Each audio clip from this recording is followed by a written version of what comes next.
Bonsoir à tous et bienvenue sur E-Tech Alsace. Alors, plein d'interviews en ce moment, c'est vraiment super, je me régale. Et puis alors ce soir, on va se régaler plus particulièrement puisque j'ai le grand plaisir de m'entretenir avec Maxime Fontanier. Bonjour Maxime. Salut, salut à toi Pierre et salut à tous ceux qui nous écoutent ou qui nous regardent, à toutes Alors, et à tous. toutes, ouais. Alors toutes, je pense que tout, ça doit être 99,9% et toutes, c'est le 0,1. C'est un peu ça, malheureusement, pour l'instant, les véhicules électriques, enfin les chaînes YouTube sur les véhicules électriques.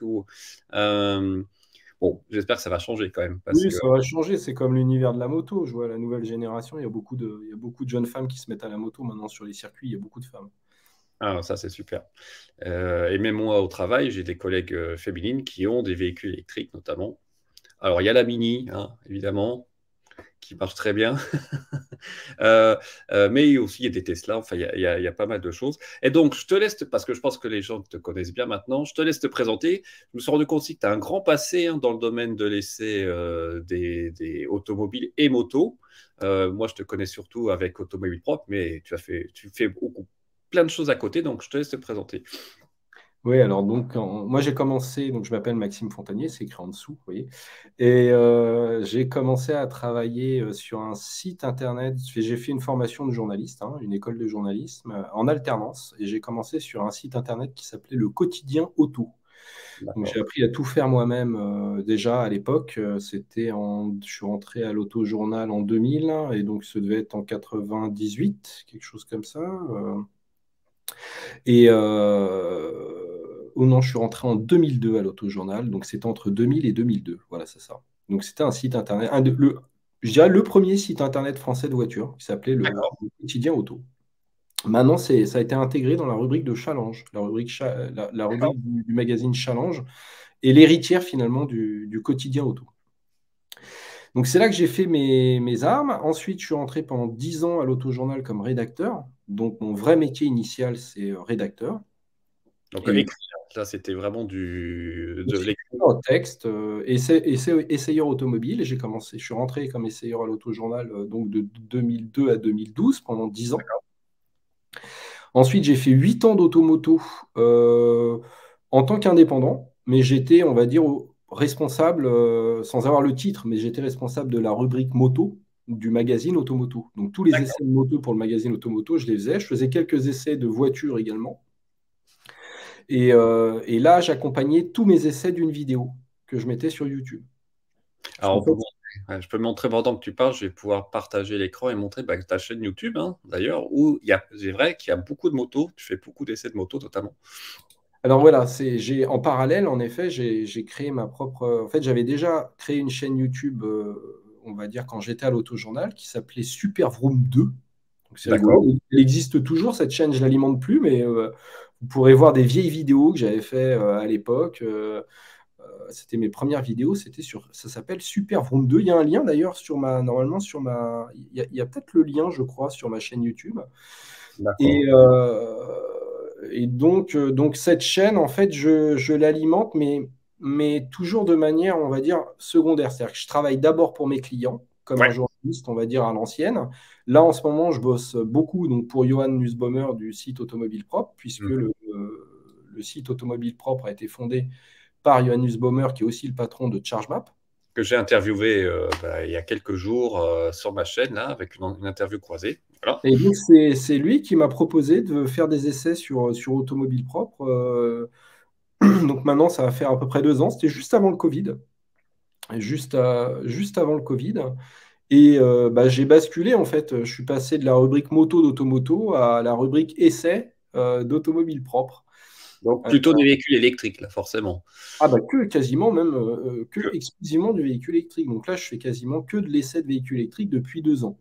Alors à côté de ça, je fais quelques essais quand j'ai le temps. Je fais quelques essais de moto pour ma chaîne personnelle parce Mhm. que pour garder, on va dire, le plaisir de la moto. Et puis la moto électrique, c'est encore très très peu développé. C'est encore vraiment embryonnaire.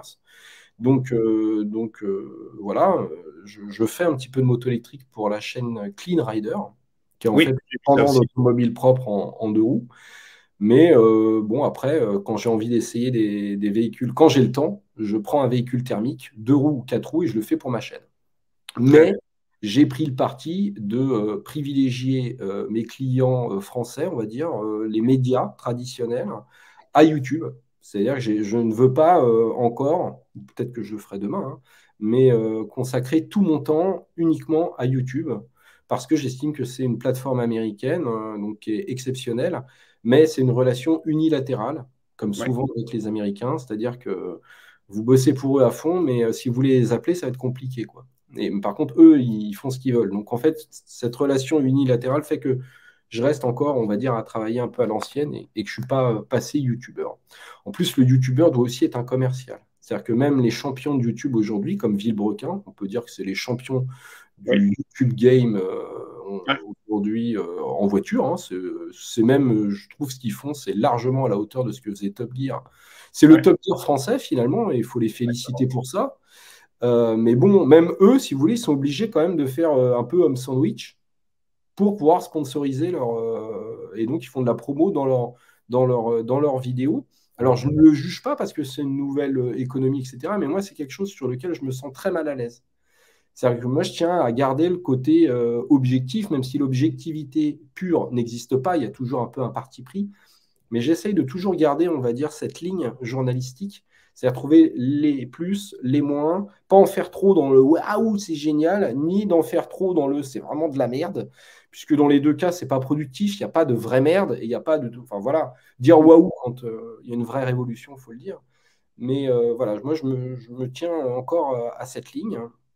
Et donc, ma chaîne YouTube, je l'alimente, mais de manière occasionnelle, après mes clients. Elle passe après mes clients, on va dire. Ouais. Très bien.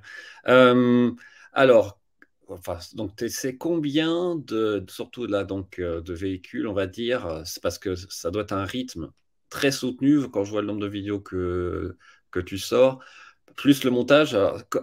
Dis-nous un peu, ouais, quel est ton rythme, on va dire, comment ça se passe concrètement quand tu dois faire un essai comme ça pour Automobile Pro, par exemple. Alors déjà, le fait d'être indépendant, c'est une chance énorme dans ce métier-là, puisque je suis maître de mon temps. Et donc, D'accord. ça, c'est quand même très pratique, on va dire, d'être indépendant pour faire ce genre de métier, parce qu'il faut aller chercher les voitures, les ramener. Et en Île-de-France, ça peut se révéler très long, Hmm. parce que ça circule extrêmement mal, de plus en plus mal.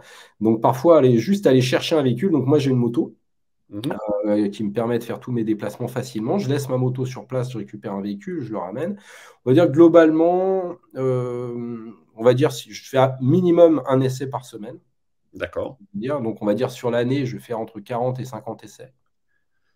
Euh, parce que voilà, après j'en fais un peu moins, on va dire, sur des périodes creuses comme août, mais on va dire globalement c'est à peu près ça. Parfois je peux en faire 2 par semaine. Et alors Mhm. combien de temps ça prend? En fait, tout dépend.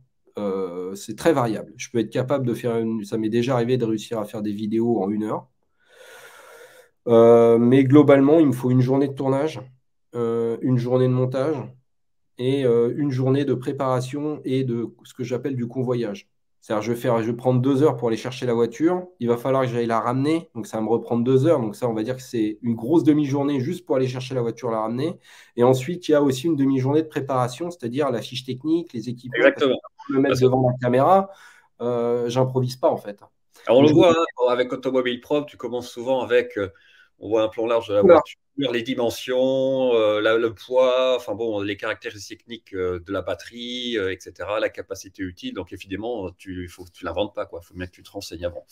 Oui, et puis en fait, voilà, je fais un plan qui est toujours le même. Alors, il y en a certains qui pourront me reprocher de toujours faire la même trame, mais pour moi, encore une fois, c'est important parce que ça permet de comparer les vidéos les unes entre les autres déjà. Et puis, je pars du principe qu'un essai automobile, c'est pas fait pour parler de soi, c'est fait pour parler du produit. Donc, en fait, mon travail, ça va consister vraiment à apprendre le produit. Donc, la fiche technique, je l'apprends presque par cœur, je me fais des notes. Ouais. Et surtout, je la compare avec d'autres fiches techniques de véhicules concurrents, même chose pour les prix, etc. Et ensuite, je rentre tout ça dans mon plan qui est toujours le même, qui est traditionnel, qui est classique, mais qui pour moi est le plan le plus évident et il n'y en a pas d'autre, quoi. C'est-à-dire que je fais pas beaucoup de design, je parle pas beaucoup de design parce que ça, pour le coup, je trouve ça très Mhm. subjectif. Mhm. Et voilà, c'est extérieur, intérieur, et puis ensuite ville, route, autoroute. On pourrait trouver d'autres plans, hein, mais moi, c'est le plan qui me semble le plus naturel et que je répète, on va dire, à l'envie. Alors moi, en parlant d'envie, je dois dire que je suis un peu envieux parce que je pense qu'il y a beaucoup de personnes comme moi qui adoraient faire des tests comme ça de véhicules, parce que c'est une passion, franchement, je pense. Donc, tu dois prendre beaucoup de plaisir à faire ça. Moi, je fais ça à mon petit niveau amateur parce que c'est pas mon travail. YouTube, c'est clair, hein. C'est sur mon temps libre. Donc, j'ai mon boulot à côté qui me prend bien mon temps, la famille aussi. Puis quand j'ai un peu de temps, qu'on me dit, ah bah tiens, tu veux essayer cette voiture, tout, je le fais, mais ça n'a rien à voir avec ton niveau de. Bah, c'est ton travail, quoi. Donc, on voit bien la différence. Mais c'est vrai que je peux vous dire, rien qu'à mon niveau, c'est déjà beaucoup de travail. Donc, je pense qu'au tien, c'est énorme. Euh, Au niveau, ouais, alors du montage, par exemple, tu fais tout seul, quoi. C'est-à-dire que Alors, moi, je travaille avec ça, avec voilà, mon matériel, hein. les GoPro, comme moi, Montage voilà. de 3. Là, j'ai une pince, vous voyez, pour pouvoir mettre sur les casques. Ouais, Donc, j'ai 3 GoPro et puis ça, qui est une caméra d'une qualité exceptionnelle. C'est-à-dire ouais, que ouais, les iPhones, il y a c'est clair. 10 ans, une caméra à 3 000 € faisait pas mieux que ça, quoi. Enfin, Ouais. j'exagère peut-être, mais c'est assez incroyable. Donc, je travaille beaucoup avec ça. Là, j'ai acheté un 13 hein, Ouais. mini et je suis vraiment ravi de la qualité. Enfin, en tout cas, pour de la. Évidemment, en télé, ce serait peut-être un peu juste, En mais 1080p, ça suffit encore. Et large. encore, c'est vraiment pas mal. Donc, je travaille avec ça. Et après, j'ai un logiciel de montage, mais pareil, je reste toujours en fait. Je travaille avec du matériel léger parce que comme je fais tout seul, je peux pas me permettre. Et je prends même pas de stabilisateur. D'accord. Parce que le stabilisateur, c'est un objet qu'il faut brancher, relier, etc. Et j'ai pas toujours le temps parce que je dois conduire en même temps, etc. Donc, j'ai vraiment besoin d'avoir un équipement qui est extrêmement léger et facile d'utilisation. Je vais même râler sur les fonctions de la GoPro, photo, etc. Je râle tout le temps sur les fonctions photo parce que souvent, je veux aller vite Et moi, et, pareil. Je je me me mets. retrouve sur photo ou sur time-lapse Ouais. alors que j'ai pas acheté une GoPro pour faire de la photo. Vous voyez, si je dois faire du time-lapse, pour le coup, je prends un pied avec un vrai appareil. Je ne comprends pas qu'ils aient mis des raccourcis sur ces fonctionnalités qui ne sont pas du tout adaptées à une GoPro. Mais bon, après, ils ont étudié leur truc. Mais moi, en tant qu'utilisateur, voilà, c'est surtout la vidéo qui m'intéresse. Voilà. Et donc voilà, et le montage, je dirais que c'est 1 heure par minute. Parce que c'est toujours pareil, le montage, c'est comme de la couture. Vous pouvez faire des grosses mailles, c'est-à-dire laisser des plans de 15-20 secondes, ou 30 secondes, ou 1 minute. C'est là Et la après, grosse différence. si vous faites plein de coupes, bah, c'est plus rythmé, mais ça prend beaucoup plus de temps. Là, Donc en fait, moi, j'essaye de quand même faire beaucoup de plans de coupe ouais, pour donner du rythme. Mais ça prend beaucoup de temps. Donc c'est pour ça que je mets à peu près 1 heure par minute c'est énorme. en Moi, moyenne. Donc envoyer les sujets que je fais en 15 minutes, etc., il y a 10 heures de travail. ouais. Alors, en Minimum. plus, ouais, Minimum. moi, j'ai fait quelques essais de voiture comme ça. Donc, bon, déjà, j'ai pas trop d'expérience où est-ce qu'il faut que je mette les caméras, etc. Le son, on parle pas souvent du Très son. Mais compliqué. alors, C'est ce quelle qu'elle galère, hein, quelle galère pour prendre le son. D'ailleurs, si tu as des astuces, parce que des Moi, fois, je je me travaille en retrouve filaire. Moi, je travaille en filaire. Il y a beaucoup de gens qui utilisent des systèmes de micro connectés directement à la caméra. Moi, je sépare le son de la vidéo. C'est-à-dire que en fait, comme si j'avais un magnétophone dans la poche. En fait, j'ai ça. Ok, bah, je vais peut-être faire la même chose parce qu'une fois j'avais essayé une 208 électrique et j'avais pris le son de la GoPro. Et avec les bruits de roulement, c'était l'enfer, quoi. Je dis, mais on Alors, m'entend ça pas marche, plus. ça peut marcher pas mal, le son de la GoPro. Après, il faut faire attention à la régler vraiment en mode vent pour Ouais, pas qu'elle capte trop ouais, et la mettre à proximité de la bouche sur la vitre. ouais, Là, ouais. ça passe bien. Moi, j'ai fait beaucoup d'essais sur Automoto où le son venait de la GoPro. Et D'accord. l'avantage, c'est que le fait d'entendre les bruits de roulement et les bruits d'air, Ouais, au moins on a le c'est pas réel. génial, mais ça permet d'avoir un. Alors là, sur Automobile Propre, comme je suis sur un format plus travaillé, etc., je suis passé en. Voilà, je découpe le son et j'ai un micro. Mais voilà, là, sur mon dernier comparatif, j'ai eu pas mal de critiques. J'ai fait un comparatif entre un Caniro et un BYD et j'ai eu des critiques sur le son parce que il y a à deux, trois moments, j'hausse le ton parce que je suis en extérieur, il y a du bruit autour de moi. En fait, en haussant le ton, Ça sature un peu Ça dure un peu. Ouais, et je bon. me fais allumer parce que les. Mais les Mais gens ne se rendent pas compte que ça a l'air simple comme ça, mais c'est vraiment. en fait, le plus dur dans la vidéo, c'est pas la vidéo, c'est le son. Et C'est c'est assez d'ailleurs simple. pour ça qu'il y a des ingénieurs du son en Oui, télévision. absolument. Pendant longtemps, Dominique Chapat, il se baladait, il avait toujours un cadreur et un ingénieur du son qu'on voyait souvent, qui s'appelait Ignatio, d'ailleurs, il est très marrant. Et donc, voilà, et donc un vrai tournage professionnel, il y a un ingénieur du son. Et moi, voilà, c'est souvent les difficultés que j'ai quand je fais mes quelques essais de voiture. C'est la raison, c'est le son. Mais le son, c'est compliqué. Donc, alors, juste pour résumer un peu, puis après, je parlerai un peu de mon passé de véhicule thermique, parce que j'avais fait une vidéo il y a très très longtemps. C'était marrant d'ailleurs, je peux le dire. J'étais en vacances et on était à l'hôtel. Et j'étais dans une toute petite pièce à l'hôtel pour faire la vidéo. C'était allongé, pseudo-allongé sur un lit. Enfin, c'était vraiment des conditions spartiates. Mais là, les gens avaient bien aimé parce que j'ai vraiment un passé de voiture, on va dire. C'est assez éclectique. Alors, toi, au niveau, déjà, on va peut-être commencer pour les voitures, même thermiques et électriques. Lesquelles vraiment que tu as essayé dans ta carrière, tu dis, ah là, quand même, là, c'est spécial. Peut-être pas celle la plus puissante ou celle qui. Mais celle où tu dis, tu as eu un ressenti, tu dis, cette voiture-là, c'est vraiment spécial. Alors, ce qui m'a vraiment marqué, je pense, c'est quand je suis rentré à l'autojournal et la première fois qu'on m'a dit, tiens, tu vas aller essayer une Ferrari à Maranello, quoi. Ouais, C'est un peu ouais. comme si on disait à un chrétien, tu vas aller rencontrer le pape au Vatican, quoi. Exactement. Donc ça m'a marqué puisque voilà, c'était un pèlerinage, on va dire. Ouais. Même si enfin moi j'adore l'automobile, mais je passe pas mes week-ends, vous voyez, à démonter les voitures, etc. J'ai une approche, on va dire, très journalistique, et j'ai toujours eu cette approche-là. Mais voilà, aller à Maranello, en plus, quand j'y étais allé, il y avait Jean Todt, Michael Schumacher, Wow. qui nous avait accueillis. Schumacher, il tournait avec sa F1, enfin, c'était dingue. Donc ça m'a vraiment marqué parce que je me suis dit, waouh. C'est top. Mais voilà, et donc c'était quoi d'ailleurs? C'était une 300, je crois que c'était une 360 Modena Challenge Stradale. C'était ça, je Donc, en crois. plus, il y avait la voiture, mais il y avait surtout, en plus, tout l'environnement. Mais c'est pour ça, en fait, à chaque fois, c'est plus le Spécial. contexte qui m'a Ouais. marqué que le véhicule. Mais enfin là, le véhicule aussi, je veux dire, une 360 Modena Challenge Stradale avec les premières boîtes robotisées qui mettaient des bons à-coups, etc. Le bruit était dingue. Parce qu'il faut savoir qu'aujourd'hui, il y a des filtres à particules, même sur une Porsche GT4, ce qui est quand même. Là, c'était fou. Donc c'est la première fois vraiment, ça m'a beaucoup marqué. Mais bon, je dirais que ça m'a un côté symbolique. J'ai eu la chance aussi d'aller à Baloco plusieurs fois, qui est le centre d'essai Alfa Romeo, où là, j'avais fait l'essai de la 147 GTA. Ça m'avait bien marqué aussi. C'était assez symbolique. J'ai fait la MC12 aussi, Maserati MC12. Donc là, c'était carrément une voiture de course homologuée pour la route. J'ai fait 3 tours. Je me suis sorti 2 fois. C'était pas bien glorieux.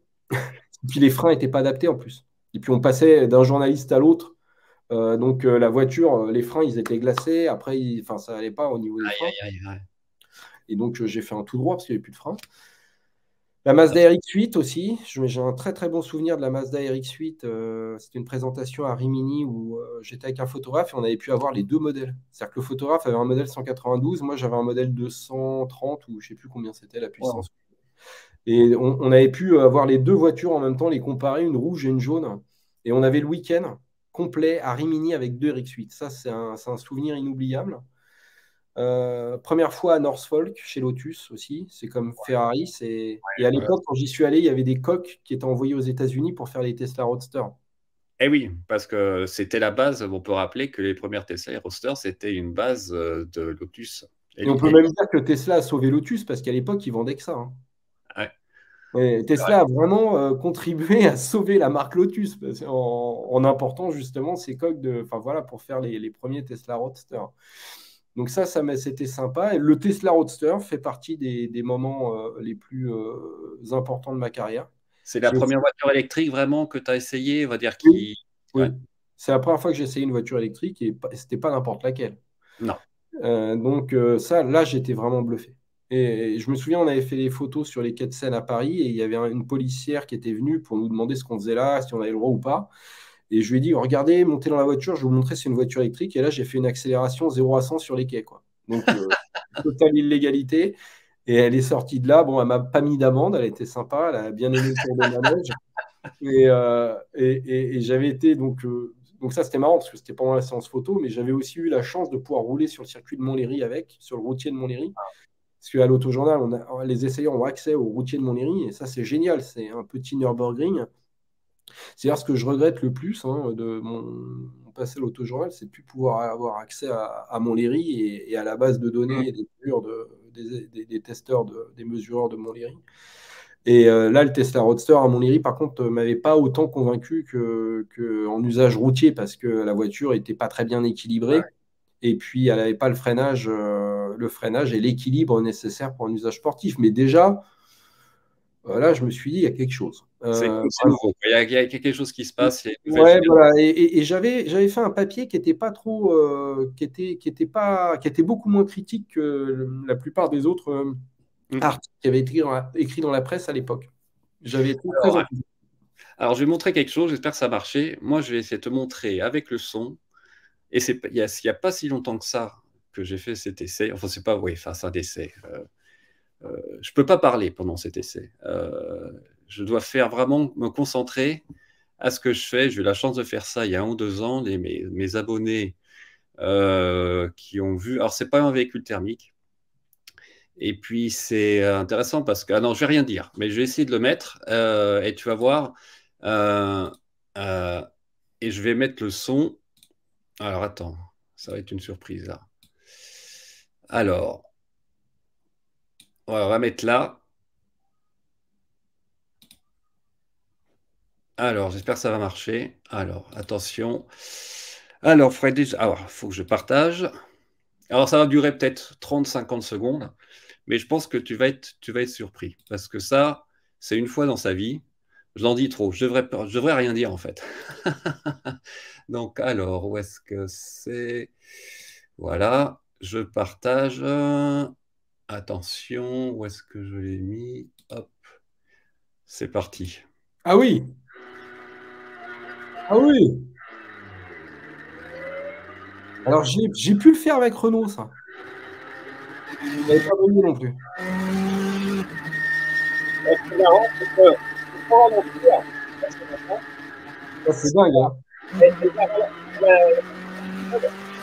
pendant les tours, quand il faut c'est court. Et là, je pense que c'est pas malin, là. Et il faut pas aussi accélérer comme un peu tout à l'heure, pour accélérer pas, accélérer, il faut, non, il faut prendre le retard. Et on voit que j'ai la trouille, quoi.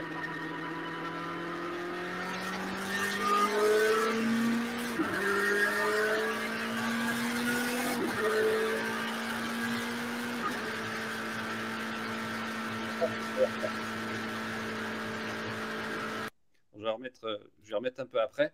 Et après au début, on avait commencé avec une Formule 3 quand même, hein. Et là, j'avais à la fin, j'avais bien réussi. Mais là, j'ai piloté moins vite avec la Formule 1 que la Formule 3 parce que c'est terrifiant. Tu as pu conduire une Formule 1, toi? J'ai fait la même expérience que toi et j'ai fait un tour quasiment à l'arrêt, enfin très très Voilà. lentement, hein. Et le deuxième tour, j'ai accéléré à fond en ligne droite, c'était au circuit Paul Ricard. Et au Ouf. rétrogradage, j'ai bloqué le pont. Ah J'ai ouais, freiné un peu tard, en fait, j'ai freiné trop tard. Enfin, j'ai freiné là où freine un pilote, quoi. Sauf que je suis pas pilote. Donc, mais en fait, je savais que j'avais 3 tours, j'avais envie d'en profiter. Et d'ailleurs, c'était Renault qui avait organisé le truc. Pendant longtemps, ils voulaient plus me voir. Parce qu'il m'avait prévenu, fais gaffe, machin, tout ça. ah Et ouais, moi aussi, hein, j'ai été conditionné, donc je fais vraiment. Et puis là, bon, il y a quand même une franchise de 3 000 ou 4 000 euros, hein. Donc on monte dans la voiture, on sait qu'il faut faire attention. Et là, je vais montrer, je vais peut-être aller un peu plus vite. Donc c'est à Manicourt pour ceux qui n'ont pas reconnu. Ça doit être le deuxième tour ou troisième tour.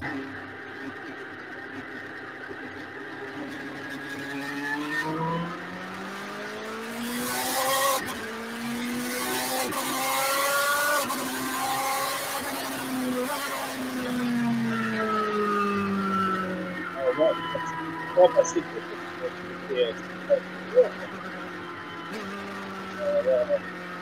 c'est pareil. C'est très compliqué à conduire, en fait. C'est vraiment autre chose.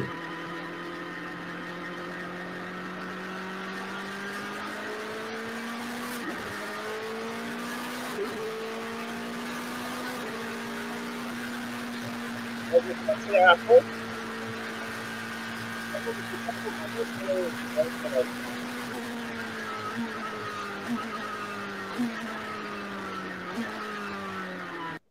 Voilà, je vais arrêter, mais là, ce qu'on ne se rend pas compte, c'est que j'appuie comme un mulet sur la pédale de frein. Ouais, c'est ça. Et ça freine, hein, mais j'appuie comme un mulet sur la pédale de frein. Ouais. Là, il n'y a pas d'aide au freinage d'urgence, quoi. Non. Il n'y a pas d'amplificateur de freinage, pas Donc, d'ABS. donc Ça ne c'était. se conduit pas comme une voiture normale. Il faut vraiment être formé pour faire ça. Ça n'a rien à voir. Exactement. Mais c'était voilà, une super expérience, mais j'allais quand même plus vite en Formule 3 et j'avais pris la longue ligne droite de Manicourt à fond en Formule 3. Mais là, j'ai levé le volant comme ça. Donc voilà, c'est quand même l'essai. Là, c'est même oui, c'est unique. On peut faire. J'ai eu la chance de faire ça une fois dans ma vie. Donc en plus, ça, c'était la voiture de Schumacher, hein. Donc la Benetton, quoi. Donc C'était la Benetton. Ah ouais. ouais, c'est la Benetton, hein. Alors pour démarrer, par contre, c'est compliqué, hein. C'est pas si simple que ça. Il y a un degré de pourcentage à mettre. Enfin bon, et puis l'embrayage, quand on lâche l'embrayage, c'est au millimètre, quoi. Ouais, Autrement, le démarrage est compliqué. ouais. Donc Ouais, voilà. Donc, j'ai eu cette expérience moi aussi. J'ai eu la chance de pouvoir faire cette expérience moi aussi, mais j'ai pas brillé parce que si tu veux, j'ai voulu jouer les braves, moi. Et j'ai bloqué la boîte au rétrogradage et donc je me suis fait un tête à queue au bout et donc j'ai fait un tour et demi, quoi. Enfin, tu vois, ouais, enfin, j'avais le droit à 3 tours, j'ai fait un tour et demi. ouais, bah, c'est déjà bien. Moi, j'ai réussi à faire 5 tours, mais bon, j'ai exploité 10% de la voiture, quoi. Ouais, mais oui, mais j'aurais mieux fait de faire comme toi. Alors, maintenant, je vais passer au petit coup de cœur parce que on va faire complètement la différence de puissance, puisqu'on va passer du monoplace qui fait là, c'est limité à 650 et quelques chevaux, là, quand même, parce qu'ils se sont dit, on va pas tuer le moteur pour 600 kilos. Ben là, on va passer, je crois, à 45 chevaux électriques. Et c'est son essai qui a super bien marché de la Citroën Ami à Paris. Est-ce que tu peux nous en parler un peu de cet essai? Parce que c'est génial, quoi. Comme quoi, on peut prendre plaisir. On voit que tu prends du plaisir. Tu vas quand même sur les Champs-Élysées, enfin, les gens qui ne connaissent pas le rond-point des Champs-Élysées, enfin, c'est quelque chose quand même. Déjà qu'une voiture normale, il faut y aller. Mais là, et puis tu essaies la voiture, il n'y a pas d'ABS, tu fais crisser les pneus. Enfin bon, comment c'était ce tournage-là? Bah, je dirais que c'était un tournage, pour moi, c'était un tournage comme les autres, qui était pratique parce que la présentation presse était organisée, c'était sur une présentation presse. D'accord. Je me disais que moi, je mets une journée pleine pour faire un essai, mais il faut s'adapter parce que sur les présentations presse, en général, vous êtes minuté. Ouais. Puisqu'en fait, les constructeurs invitent les journalistes par grappe et ils s'enchaînent, ça s'enchaîne comme ça, par nationalité, euh, on va dire sur une journée et demie en général. Et Mmh. souvent, on passe plus de temps dans les transports pour y aller et revenir que à faire l'essai. Donc c'est important d'y aller parce que ça permet d'avoir le véhicule en avant-première, mais c'est tout sauf des bonnes conditions pour travailler D'accord. parce que vous êtes trop encadré finalement, vous avez des déjeuners, des machins. Alors moi maintenant, je n'y vais plus puisque je profite en général du déjeuner pour travailler. Et donc je sais quand je vais sur une présentation presse, je ne vais pas manger le midi, quoi. D'accord. Mais parce que en fait, les présentations presse, voilà, elles sont adaptées pour un petit essai, pour quelqu'un qui va faire un article, je dirais, dans la presse généraliste. Mais quelqu'un qui va faire qui est dans la presse enfin, spécialisée, et dans la presse spécialisée plus vidéo, le timing est toujours insuffisant. Donc, mais il faut s'adapter. Donc, c'est aussi pour ça que je travaille avec du matériel léger. Donc là, c'était, par exemple, j'avais la voiture qu'une journée à peine, quoi. Enfin, j'ai récupéré la voiture à 10 heures, j'ai dû la ramener à 17 heures. Ah oui. Et je l'ai empruntée juste à côté de la place des Invalides, en fait, hein. Citroën avait organisé sa présentation à moins d'1 kilomètre de là. Donc c'est pour ça que j'ai choisi cet endroit et puis c'était parfait parce que Paris pour le coup sur cette Mmh. voiture-là et puis le Ah cadre oui. est sympa. J'ai la bibliothèque Sainte-Geneviève là où j'allais quand j'étais étudiant. Les étudiants d'aujourd'hui ne savent plus ce qu'est une bibliothèque. Mais là il y en avait une super. Et donc ça m'a rappelé mes années d'étudiant et ça tombe bien parce que c'est une voiture qui s'adresse Oui. Aux étudiants notamment. Ouais. donc c'est très bien. Non, j'avais trouvé ça génial, quoi. C'est-à-dire que le concept, je le trouve absolument génial. Ce qui est dommage, c'est que la qualité de fabrication ne Ouais. soit pas à la hauteur et que Citroën, enfin, les premiers utilisateurs ont vraiment dû essuyer les plâtres, hein, avec des voitures qui n'étaient pas étanches, etc. Mais le concept, il est génial. Et puis le design, pour le coup, je ne parle pas de design, j'aime pas m'exprimer sur le design, mais je la trouve superbe, cette voiture, C'est quoi. mignon, quoi. Et puis, c'est ça que j'attends de Citroën. Et il Par reste un contre, peu dans cet esprit-là. c'est Les véhicules électriques qui vont sortir, ça sera des véhicules légers avec des styles assez marqués, mais légers, quoi. Ils vont pas aller dans la tendance. Enfin, en tout cas pour certains modèles, on voit qu'ils veulent garder on va dire le caractère, voilà, léger, pas cher. Enfin, c'est sûr que bon, ça sera pas de l'Audi, mais bon, c'est aussi le principe, hein, pour ce type de Voilà, voiture. non, ce qui est dommage, c'est que vraiment, ils n'aient pas davantage soigné la qualité de Ouais, fabrication. Et en plus, derrière, il y a vraiment des gros problèmes de fiabilité. ouais, Donc, encore une fois, les premiers utilisateurs ont souffert. Et ça, c'est vraiment dommage, parce que il n'y a rien de tel ouais. pour tuer une voiture, alors que le concept est génial. Comme tout est simple et léger, bah, normalement, C'est fiable, il devrait, normalement. voilà, ça devrait être fiable. Mais bon, voilà, après, j'aimerais bien reprendre une justement pour voir les améliorations qui ont été apportées et puis refaire un sujet parce que c'est une voiture qui me plaît beaucoup. Et je pense que ça traite. D'ailleurs, je me demande si c'est pas la vidéo qui a le mieux marché sur Oui, la elle a chaîne. presque 1 million de vues. C'est énorme. Et c'est pas surprenant parce que les gens qui regardent YouTube sont plus jeunes. Donc Oui. là, on est pile dans la cible. Et donc non, non, ouais, en effet. Et puis, vous voyez, regardez, là, on voit sur les images que vous diffusez, la voiture, elle est très lumineuse aussi. Donc, c'est sympa à l'image, quoi. La voiture fait tout elle-même, hein. Là, moi, j'ai pas fait grand-chose. J'ai fait un petit tour dans Paris avec la voiture, j'ai mis mes caméras. Mais la bagnole est tellement géniale que, bah voilà, ça. Et puis, ça m'a amusé. Ça m'a Ah ben amusé. voilà, c'est ça, parce qu'on voit vraiment que tu t'amuses. Non, mais Euh, c'est léger, en fait. Et voilà, c'est comme les Lotus, c'est comme ma façon de travailler. Moi, j'aime ce qui est léger, quoi. Moi, j'ai plus de plaisir, ouais, à prendre un véhicule sans assistance ultra léger que de prendre une grosse limousine, même si ça a un côté très sympa aussi. Mais voilà, ah en bon tant aussi, que conducteur, moins il y a de filtres et mieux c'est. faut Plus faire. c'est dangereux et mieux c'est. C'est motard qui parle, quoi. Je pense et on a plus de sensations peut-être aussi en C'est plus. ça. Ouais. Plus on prend de risques, plus c'est jouissif. C'est triste à dire, mais c'est la vérité. Pourquoi est-ce qu'on prend beaucoup plus de plaisir en moto? Pourquoi on a une sensation de liberté décuplée en moto? Bah parce qu'en moto, on risque sa vie à partir du moment où on enfourche la selle. C'est vrai. Et c'est ça qui fait tout, qui fait tout le sel de la chose. Donc après, il faut savoir être conscient bah, que la liberté et la sécurité, c'est deux choses qui sont totalement antinomiques. Il faut réussir à composer avec les deux. Moi, j'ai tendance à privilégier la liberté en général. Moi, je fais attention. Enfin, j'ai été motard, notamment quand j'étais étudiant à Toulouse, et j'ai adoré, mais j'ai eu de la chance aussi, je dois dire. Donc, maintenant, je reprendrai une moto. Je pense que j'ai l'âge de maturité, mais j'ai quand même un peu de chance par moment. Et il en faut, je pense, en moto, il faut quand même un peu de chance par moment. Donc là, je suis plutôt voiture maintenant, surtout avec ma En famille. vieillissant, on se tourne de plus en plus vers la sécurité, hein. Moi, je suis passé d'une Bandit, une Hornet, Tiger 800. Là, j'ai une moto Guzzi V85 TT. C'est pas un monstre de puissance et c'est pas une moto avec laquelle on cherche à faire de la conduite Non, sportive. moi, c'était l'époque des CBR. Moi, mon père avait une Honda CBR 1000, dual CBS. Ça marche. C'était une route. C'était pas une super sportive, hein, mais c'était une routière, mais ça marchait super bien. On pouvait la débrider, ça montait à 130, 140 chevaux. J'avais essayé, je me rappelle, une 1100 GSX-R débridée, c'était n'importe quoi.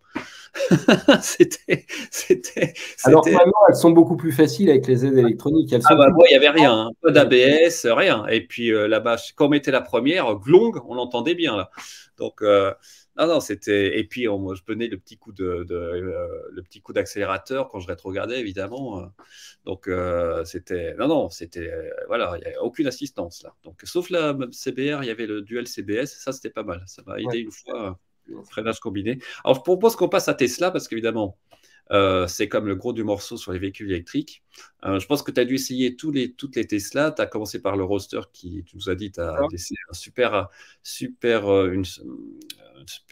expérience. Quelle autre voiture t'a marqué? On pourra peut-être parler. Moi, j'ai eu la chance de pouvoir essayer rapidement la Plaid, la ACC à Blotzheim. Bon, c'est vrai, c'est une super voiture, mais j'étais d'accord avec toi quand tu l'as dit quand tu es allé en Californie, je pense. C'est trop. Cette voiture, c'est trop. Je vois pas ce que je pourrais en faire sur route ouverte normale. C'est un peu compliqué. C'est dingue, quoi. Et le hamburger avec 10 steaks. Ouais, c'est ça. Américain. Donc c'est très confort. Enfin, c'est confortable, c'est plus confortable que mon Daily Grey LR que je considère vraiment dur, malheureusement. Je m'attendais à mieux de ce côté-là. La performance est plus confortable d'ailleurs, c'est un peu bizarre. Je ne sais pas comment ils ont fait leur compte. Mais la Plaid, oui, bon, c'est une ébauche de technologie, puis ça accélère, c'est phénoménal. Toi, quelle perception t'en as eu? Puis ce volant yoke là, c'est quelque chose qui t'a perturbé ou on s'y fait rapidement? Alors moi, j'ai pas aimé le volant yoke et j'ai pas aimé non plus les freins. Parce que je trouve que là, vraiment, c'est pas adapté du tout à la voiture. Voilà, c'est ça. Maintenant, c'est sûr que quand ils font les tests d'homologation à 130, elle freine. Donc, elle est dans la légalité, la voiture. Mais, je veux dire, dès qu'on commence à vraiment... dès qu'on va accélérer à fond, etc. En plus, ça reste quand même un véhicule lourd, hein, comme tous les véhicules électriques. Je pense qu'ils auraient pu mettre un freinage renforcé d'emblée. Enfin, je comprends pas qu'il n'ait pas fait d'ailleurs. C'est très surprenant. Il propose en plus une option à plus de 20 000 $. Oui. Sachant que des freins carbone céramique, même chez Mercedes ou chez Audi, c'est 8 000 €, quoi. Ou même peut-être même chez Ferrari, il faut regarder, mais c'est pas plus de 10 000 €. Céramique. Donc, oui, céramique, carbone céramique, ouais, c'est ça. Oui, donc là, je ne comprends pas. Maintenant, ça reste quand même une voiture exceptionnelle, il faut reconnaître. C'est sans doute, ouais, c'est quelque chose d'unique au monde, quoi. En fait, c'est SpaceX sur 4 roues, quoi.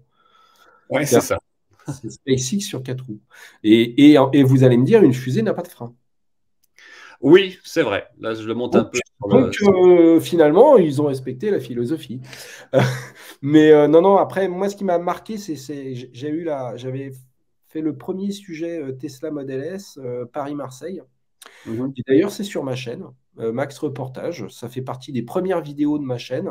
D'accord. Quand je me suis retrouvé indépendant, je vous invite à aller regarder la vidéo. C'est Paris-Marseille en Model S. Alors, à l'époque, il n'y avait pas de superchargeur. Et c'était la première Model S importée en France. Enfin, une des premières immatriculées. Quelle année? 2012 quelque chose comme ça? Alors, elle était fin 2012. C'était fin 2012, début 2013. Et puisqu'on a fini le reportage, il y avait les Pères Noël en moto, donc c'était au mois de décembre. Et le propriétaire a dormi sur la première borne de France, la première borne rapide de France, qui était une borne Nissan, située à Porte de Versailles. Et on est arrivé avec 0 d'autonomie, on était sur le buffer, on était vraiment... et on s'était arrêté 4 heures à Lyon pour faire un plein, dans un centre de recherche EDF, il y a un centre de recherche à Lyon. Waouh! Et on a quand même réussi à le faire dans la journée. C'est-à-dire que et on n'a pas fait venir un huissier, hein, mais la vidéo en atteste. Alors après, une vidéo, je regarde. Mais alors la qualité n'est pas la même, hein, évidemment, qu'aujourd'hui, puisque les GoPro de l'époque n'étaient pas de la même qualité. Et puis mon appareil photo numérique, c'était un Panasonic Lumix, n'était pas non plus de la même qualité que ce que je fais aujourd'hui, mais ça se regarde. Il ne faut pas le regarder en trop grand écran, quoi. Et à l'époque, je me souviens, il y a le magazine, l'Automobile Magazine, qui avait fait un article à charge cette vidéo en disant ça prouve rien, c'est débile, une voiture à 100 000 balles qui roule à 90 sur autoroute et qui met X temps pour aller à Paris, ça n'a pas de sens. Et moi, à l'époque, au contraire, je trouvais que j'avais expliqué en plus dans la vidéo que des superchargeurs allaient arriver, que c'était révolutionnaire, etc. Et je m'étais fâché avec l'Automobile Magazine, d'ailleurs, parce qu'ils ne m'avaient pas cité. C'est-à-dire qu'ils avaient fait un article à charge contre moi, et ça, ils avaient le droit, dire qu'ils ne croyaient pas en l'électrique et que c'était complètement farfelu ce que faisait Elon Musk. ils avaient le droit aussi de le faire. Dire que ma vidéo ne prouvait rien, ils avaient le droit et ils ont eu raison de le faire, je dirais, puisqu'il faut avoir tous les points de vue. Mais je leur en ai voulu, je leur en veux toujours de ne pas m'avoir cité, parce qu'en plus, c'était mes débuts en tant que Ah oui, journaliste indépendant. Et pour faire ce sujet-là, j'avais bossé, quoi. J'avais c'est été trouver un propriétaire, il fallait le trouver, le gars. Il fallait qu'il soit volontaire, qu'il accepte de faire un Paris-Marseille. Moi, je suis descendu à Marseille à mes frais. il faut Euh, rentrer ça après. en fait, cette vidéo, elle m'a coûté de l'argent, quoi. Elle m'a jamais rien rapporté. Et donc, si l'Automobile Magazine m'avait cité, même en me critiquant, même en disant que ça voulait rien dire, ça m'aurait pas gêné à partir du moment où il me citait. Enfin, Parce que je crois que le message est passé. Je crois que le message c'est est la passé. règle de base du journaliste, Ouais, au c'est passage. clair. La règle Moi, de j'ai base. pas ce genre de souci. Alors, je vais peut-être faire une transition parce que bon, on sait que les Tesla, voilà, c'est quand même des bonnes voitures. La qualité s'est améliorée quand même. Moi, par exemple, mon modèle Shanghai, le modèle Y, je n'ai pas grand-chose à en dire point de vue qualité. Je n'ai pas trop de bruit, de gris-gris. L'insonorisation est pas mal. Il y a juste la suspension que je trouve raide. Bon, c'est dommage. Alors, j'avais un modèle particulier avant. J'avais une modèle 3 Performance Ghost que je n'avais pas fait exprès d'acheter d'ailleurs. Et parce que j'avais pris une LR et puis je vois une performance 1000 euros plus cher. Je me dis, mais qu'est-ce que c'est que ce truc par rapport à l'LR? Et en fait, la Ghost, c'était une Model 3 Performance, mais sans le kit performance. Donc, c'était extraordinaire cette voiture parce que c'était comme une LR, mais c'était une performance. Donc, j'avais les moteurs des performances. J'étais bridé à 230 et quelques parce que je n'avais pas le becquet arrière, je n'avais pas le kit frein de la performance, mais j'étais pas rabaissé, j'avais des jantes de 18, mais ça marchait du feu de Dieu, quoi. Je faisais le 0 en 100. Alors moi, je pense que tu connais, j'ai le logiciel Scanma Tesla, donc j'ai le truc OPD, et donc j'ai fait des mesures sur ma chaîne. Ouais, alors en plus, je suis pas loin de l'Allemagne, moi, donc j'étais allé là-bas, le 0 à 100 en 3 secondes 2, le 80-120 en 2 secondes 1, et tout le monde me disait, mais c'est une LR que toi. Je dis, non, non, c'est pas une LR, c'est une Ghost. Et quand je l'ai revendu, bon, après, je passais à la mode Y, mais c'était une voiture, tout le monde était persuadé que c'était une LR, et en fait, non. Donc, c'était un modèle particulier. Il y a eu plein de mix comme ça qui ont été Ouais. faits. Mais c'était plus confortable. Par contre, c'est sûr que bon, non, pour la famille, c'est quand même plus pratique d'avoir le modèle Y. Ça c'est clair. Alors, peut-être la transition sur l'autopilote, les conduites du niveau 2 et 3. Alors, ça, tu as dû tester plein de voitures et ça m'intéresse beaucoup. Parce que moi, personnellement, bon, ça marche très bien la conduite de niveau 2 sur le Tesla, il n'y a pas de souci. Sur autoroute, ça va. Bon, j'utilise un peu des fois sur le route, je dois bien l'avouer, hein, c'est quand même pratique de mettre l'autopilote quand c'est tout droit sur la route nationale, là, qu'il ne se passe rien, même si ce n'est pas conseillé. J'ai plus de freinage fantôme, alors qu'au début, j'en avais. Par contre, à part ça, je n'ai vu aucun progrès depuis 4 ans. Surtout qu'avec le Tesla Vision, maintenant, j'ai plus le radar. Alors moi, j'ai un radar sur mon deck, mais il a été désactivé, donc c'est que les caméras. J'ai eu des cas quand je vais à Nice, parce que je vais à Nice pour les vacances avec ma famille, on passe par l'Italie et la Suisse, l'Italie, puis on passe à Milan où c'est toujours plein de brouillard, quoi. Et ça m'est arrivé, avant j'ai fait ça avec mon ancienne, même mon DLY avant Tesla Vision, je pouvais garder l'autopilote avec du brouillard. Là, d'un seul coup, pouf, j'ai tout qui s'en va, bah, forcément parce que les caméras, elles ne voient plus rien. Et elle me dit, ah bah, hop, et alors là, pas de. Moi, je vais avoir ton retour par rapport aux Mercedes, autres voitures. Comment tu vois cet autopilote-là? Est-ce que Tesla est toujours devant ou enfin, maintenant, pour aller sur l'autoroute, c'est pareil que ce soit une Tesla ou Mercedes, Audi, BM? Alors, c'est très compliqué, en fait. Une chose est sûre, c'est que moi, je pense que Tesla sera le premier à proposer une voiture 100% autonome sur le marché. Je pense. Je me trompe peut-être, mais je pense. Donc, je pense que c'est eux qui sont les plus en avance. Maintenant, ils sont les plus en avance dans la recherche, parce qu'ils ont le plus d'expérience, et surtout, ils font leurs tests sur leurs clients en conditions réelles. Et Ouais. ça, c'est discutable. Et d'ailleurs, ils commencent à se faire attaquer aux États-Unis par des associations pour ça. Et D'ailleurs, la NHTSA là, les a obligés, ils rappellent 350 000 véhicules parce qu'il y a eu des problèmes à des intersections des feux, où il y a des accidents. Et en plus, ils leur reprochent que la voiture ne s'adapte pas assez rapidement au changement de limitation de vitesse. Donc, moi, j'ai toujours été très critique sur l'autopilote. D'ailleurs, j'ai eu beaucoup de discussions avec le service communication de Tesla, parce que comme dans beaucoup de mes vidéos, j'ai critiqué l'autopilote. À chaque fois, ils sont venus vers moi en me disant, mais c'est parce que tu ne sais pas bien l'utiliser. Et ils sont montés avec moi dans la voiture pour me montrer. En effet, ils l'utilisent un peu mieux que moi. parce qu'ils sont plus fins dans l'utilisation. Mais moi, je pars du principe qu'il ne faut pas être fin pour utiliser bien un produit, quoi. Vous voyez, c'est ce qui a fait le succès d'Apple, c'est ce qui a fait le succès de Tesla, c'est que c'est des produits qui sont accessibles avec une ergonomie évidente. C'était l'obsession de Steve Jobs et ça a été repris chez Tesla et je trouve que c'est une bonne chose. Mais l'autopilote est trop sensible. Et je vais même te dire que l'autopilote était plus évolué sur les premières Model S que j'ai essayé en France qu'aujourd'hui. Oui, parce qu'il y Moi, je avait. suis souviens d'avoir pris une Model S à Chambourcy, d'avoir pris une route départementale.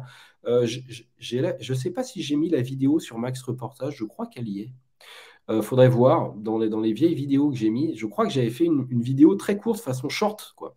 Et alors, je sais plus si je l'avais mis sur ma chaîne YouTube ou sur Facebook, mais c'était bluffant. La voiture conduisait toute seule. Et arrivé sur le rond-point, elle a failli me mettre dans le Ah, mur. ça, les ronds-points, c'est sûr qu'elle ne fait pas. Et même sur les premières Tesla, il y avait pas le système de reconnaissance de panneaux de Tesla, il y avait le Mobileye, l'ancien système, qui est maintenant racheté par Intel. Et c'est le système qu'il y a sur ma compagne, a une Ford Fiesta. Et, ça marche bien. Et ça marche super bien. Ça lit les panneaux en avance. Et Tesla, honnêtement, ça lit le panneau, mais tu arrives à 70, tu es encore à 90, quoi. Donc, en fait, ce qui s'est passé, c'est qu'ils ont été obligés de brider, on va dire, le système déjà pour l'Europe, pour des raisons purement réglementaires. Ouais. Donc, moi, j'ai toujours dit dans mes vidéos, ne prenez surtout pas le FSD, l'option de conduite autonome parce que, et même l'option à 3 600 € intermédiaire, ils proposent 2 options, pour moi, ne vaut pas le coup. Voilà, parce que de toute façon, le parking automatique, je veux dire, il faut vraiment avoir du temps à perdre pour garer sa voiture avec la télécommande. J'ai fait des vidéos sur ma chaîne quand je l'avais sur la Model 3, c'est très long, quoi. Et puis moi, je ne l'ai jamais montré en vidéo parce que je pars du principe que l'utilisateur ne s'en servira qu'une fois pour le montrer à son voisin ou à ses gamins, quoi. Donc c'est vraiment du pur gadget. Moi, j'aime bien présenter les trucs quand ils sont vraiment utiles et fonctionnels. Et bon, donc j'ai toujours été critique sur les aides à la conduite Tesla, mais je pense que c'est eux qui ont récolté le plus de data et qui ont les vitesses de calcul les plus importantes. Et donc, ce sont eux qui, je pense, ont le plus de données, on va dire, pour pouvoir créer un système 100% autonome. Par contre, ils travaillent qu'avec des caméras, essentiellement.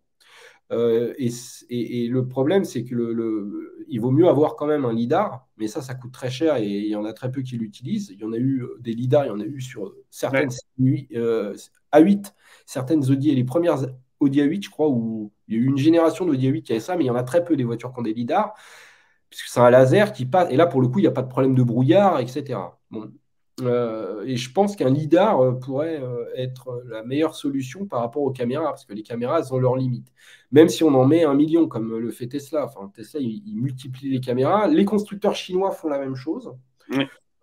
Ils sont pas mal en avance aussi, donc il n'est pas impossible que Tesla se fasse griller par un constructeur chinois sur ce genre de développement. Mais je pense que c'est Tesla qui sera le premier à proposer un véhicule 100% autonome parce qu'il récolte des datas. Maintenant, en l'état actuel des choses, je préfère mettre le régulateur de vitesse actif sur une série 7, une Mercedes ou une Audi que dans une Tesla. Ouais, c'est ce que je voulais savoir. Parce que le système, les systèmes faits par les constructeurs automobiles traditionnels aujourd'hui sont des systèmes qui sont plus fiables à l'usage, plus aboutis, plus simples d'utilisation, mais je pense que sur le... Voilà, donc aujourd'hui, moi, je n'aime pas le système d'aide à la conduite Tesla. En plus, il est bridé en Europe, donc je déconseille de l'acheter. Maintenant, je pense que Tesla, en faisant leurs tests sur leurs utilisateurs fans, bêta-testeurs, qui sont prêts même à payer pour faire des tests pour le constructeur, c'est quand même incroyable. Là, on est vraiment dans le limite dans la secte, quoi. Alors moi, j'étais un peu comme ça, hein. Je peux te montrer une vidéo qui était marrante que j'avais faite il y a 2 ans, parce que j'avais le FSD sur cette voiture-là, et je m'étais amusé. Alors c'était légal, hein, j'ai le droit de le faire. Hein, je vais montrer. Ben, regarde, tu vas voir ce que j'avais essayé de faire avec ma Model 3 Ghost. C'est marrant, quoi. Donc, je suis allé sur un parking. J'espère qu'on voit la vidéo là. Et j'ai testé le parking, la sortie automatique, quoi. Automatique, ouais. Donc là, je suis loin, toi. Je suis dans la voiture. Il n'y a personne dans la voiture. Alors, c'est marrant parce qu'en fait, il y a une dame assez âgée qui passe. Et ça, assez tonne. Elle va s'arrêter. Et donc, j'ai commencé à discuter un peu avec elle après, mais qu'est-ce qui se passe? La voiture, il n'y a personne dedans. Alors, j'étais là, bon, à un moment, j'ai. Et donc, ah ouais, ça marche, hein, mais bon, tu as vu, ça prend 30 2 heures. heures. Pour montrer que voilà, le truc en Europe, ça ne sert strictement à rien, quoi. Donc, mais c'était marrant à faire. Je me suis beaucoup Oui, amusé à mais faire cette vidéo, vraiment. en fait, c'est fait pour ça. C'est fait pour Voilà, le montrer parce que voilà. c'est original, mais c'est absolument inutilisable. Cela dit, les systèmes d'aide à la conduite automatique, là, les créneaux automatiques chez tous les constructeurs, moi, je l'ai utilisé 1 ou 2 fois, j'ai tout de suite lâché l'affaire parce que je vais C'est plus vite à le faire manuellement. bon, ouais, c'est clair. Voilà. C'est clair, c'est clair. En plus, là, je sais pas, je pense que tu sais, mais les modèles Y qui sortent modèle 3 à l'heure actuelle n'ont plus de capteurs les ultrasons là. Donc quand tu Devant, veux te garer devant, non, non, et à l'arrière non plus. Donc quand tu veux te garer, tu n'as plus rien. Je pourrais te montrer des oui, vidéos. Moi, d'ailleurs, il n'y a pas la vue à 360 sur les Tesla, c'est un des gros défauts qui voilà, il n'y a pas de vue à reproche. 360. Mais moi, j'ai quand même les capteurs à l'avant, ce qui fait que quand j'arrive dans mon garage ou que je vais au boulot, etc., quand je m'approche d'un obstacle, je vois, tu sais, le devant, là, Bien fait, ouais. la distance. Ça, c'est fini. Il n'y a plus. Ah bon? Ouais, absolument. Donc, ça pose pas mal de problèmes. Ce qui fait qu'en plus, le AP n'a plus aucun sens, puisque sur les 5 fonctions qui sont disponibles, tu en as 3 qui sont mis en croix rouge, parce que l'autopark, forcément, ça marche plus. Là, il y a plein de trucs où la voiture, tu veux la faire avancer, reculer, tu peux plus non plus, parce qu'elle détecte plus On n'a plus de radar avant, il n'y a plus de radar avant. Eh oui, absolument. même en option. Même en option. Par contre, ça y est, là, ils vont sortir le HW4. Oui, ouais, j'ai suivi ça, ouais. Et là, il y aura des. Donc là, Ouais, c'est une caméra. il y a des caméras à l'avant. Il y a Green Yonli, là, que je connais, enfin, que je suis beaucoup, qui est sur Twitter. Enfin, au début, je faisais beaucoup de vidéos parce qu'il sortait toujours des infos intéressantes. Il y aura des caméras dans le pare-choc avant. Il y aura le radar, Alléluia, qui va revenir, haute performance. Et que moi, j'attends impatiemment parce que je trouve que c'est quand même 100 fois mieux d'avoir un radar dans le pare-choc avant pour mesurer les distances quand on ne voit pas bien. Mais à l'heure actuelle, oui, les modèles 3 qui sortent, les modèles Y qui sortent, il n'y a plus de capteurs sonores. Alors à l'arrière, c'est pas très grave parce que tu as quand même les caméras. Sur les côtés, tu peux encore t'en sortir un peu, mais à l'avant, je pourrais montrer peut-être le schéma avant la fin de la vidéo. Si je Ils sont sortis quand les modèles sans radar Oh, avant? ça fait plusieurs mois maintenant, là. Ça fait 2-3 mois que c'est comme ça. Dans mon dernier essai de modèle 3, j'en avais un radar avant, il me semble. Non, tu verras. Donc, parce qu'il y a le radar en tant que tel, qui lui, c'est pour mesurer les distances avec les voitures et la régulation de Oui, ça vitesse. j'entends bien. Mais il y a plus les ultra. Mais les capteurs, les petits trucs ronds là, qui sont dans le Ultra. C'est l'ultra. qui te permettent au mètre près, aux 30 cm près de te garer, tu n'en as plus. C'est fini. Donc, ils ont économisé, je crois, 120 $ par voiture, quelque chose comme ça. Donc, ouais, c'est quand même étonnant. Mais d'un autre côté, bon, les gens, quand ils ont vu la baisse des prix dernièrement, ils sont quand même précipités sur le modèle Y propulsion, quoi. Donc, d'après les retours que j'ai. Enfin, c'est quand même un gros défaut puisque la voiture est large et elle braque mal. Ah bah moi, j'ai râpé trois. Pourtant, bon, je considère comme un bon conducteur, mais à force, à un jour, tu fais pas attention, j'ai râpé 3 jantes sur 4, quoi. Parce qu'elle est très très large et dans certains parkings, elle braque mal. Il n'y a pas les roues arrière directrices. C'est ça que j'adorais, moi. Roues arrière directrices, suspension pneumatique et du 360. Ils mettent ça sur les Tesla. On va Alors là, aller chez Mercedes, mais c'est pas le même prix. voilà, ce serait les rois du monde. Ah oui, ça marche super bien. Moi, j'ai testé Mercedes classe E avec la vue 360, c'est génial, quoi. Là, tu peux pas railler. Mais bon, là, dans certains parkings, c'est vrai que le modèle Y en colimaçon, là, c'est chaud, hein. Moi, il y a certains parkings avec Mulhouse, je n'y vais pas. Modèle X, n'en parlons pas. Ah oui, Model X, ACC, là où j'essaie la voiture, une fois, il m'a dit il avait la tête qui sortait par la fenêtre parce que ça tournait dans le colimaçon, dans le parking, pour voir si il essayait de se mettre, voir où était la roue avant gauche pour pas frotter, quoi, en espérant que ça frotte pas à droite. Ah ouais, c'est chaud. Non, mais bon, ça, c'est les modèles américains, c'est les grandes voitures, quoi. Donc, c'est pas les mêmes infrastructures. C'est pas les non. mêmes. Je propose qu'on finisse avec. Bon, je vais passer là, parce qu'autrement, on en a pour 3 heures. Je n'ai pas envie de trop te prendre de temps. On pourrait parler de la. Moi, c'est surtout pour ta vidéo, parce que moi, je peux parler 3 heures. Je sais, je sais. Non, mais c'est passionnant, parce que là, je peux dire que plein de mes abonnés vont écouter. On pourrait parler de peut-être un tout petit peu de la MDG4. Est-ce que là, tu t'es dit quand même, c'est pas la première fois qu'il y a un modèle chinois qui va faire mal en Europe? le rapport prix-prestation, quand même là, ça devient sérieux. Non, mais le problème du véhicule électrique, c'est son prix. C'est-à-dire que demain, si en 2012, Renault lance la Zoé 2000 € de plus qu'une Clio, la Clio est cannibalisée, la Zoé est la voiture la plus vendue en Europe et Renault est le Tesla européen. Alors d'ailleurs, j'en profite pour dire ça, parce que samedi, je vais à une grande manifestation, je pense que ça va vraiment être énorme, à l'Electric Day au circuit Vaison Piste à Torcy, là, qui est organisé par Bourgogne VE. Et il y a un colloque l'après-midi, et de quoi je vais parler? Des prix des VE et des ZFE, de frein à l'adoption des VE. Alors ça paraît un peu C'est bizarre. le frein majeur, je veux dire, il n'y a pas d'autre chose à dire.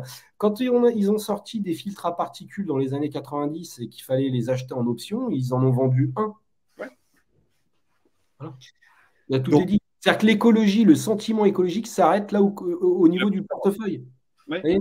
Donc, même si la voiture, une Zoé, quand elle sort en 2012, c'est une voiture qui est largement en avance sur toutes les citadines du marché. C'est un très bon produit. D'ailleurs, elle est toujours correcte, elle est toujours d'actualité, bien qu'elle ait subi très peu d'évolution. Donc pour moi, la Zoé, c'est un peu le Minitel français, quoi. On avait Internet avant les autres et on s'est tiré une balle dans le pied. Je ne comprends pas. Ouais, on s'est gâché.